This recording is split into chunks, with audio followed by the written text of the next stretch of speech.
Čau, Pēteri! Es gribēju tev atvainoties par saviem video, kas gan bija domāti kā joks, bet lai nu paliek, padomāju. Patiesībā tu esi ļoti gudrs un ļoti apdāvināts cilvēks.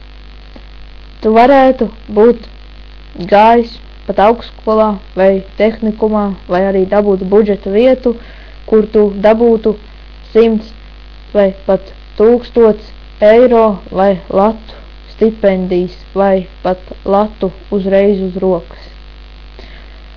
Tā kā es tev lūdzu pieņem man atvainošanos, bet tas vēl nav viss. Pagaidi. Vēl man ir daži jautājumi tev. Pirmais jautājums. Vai tev ir kāda profesija? Otrais jautājums. Kāds sev pelnīja iztiku un naudu? Trešais jautājums.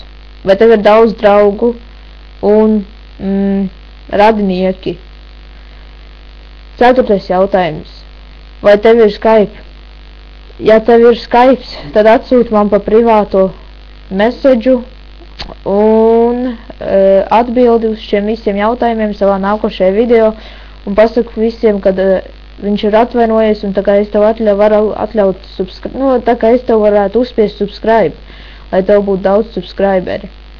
Un vēl es gribēju tev vienu lietu pateikt. Ja tev būs Skype un ja tu man atsūtīs pa privāto meseģu, tad mēs varētu sadarboties tā, ka mēs varētu uztaisīt dziesmas daudzas un mēs varētu kopā ap divi taisīt tekstu domāt.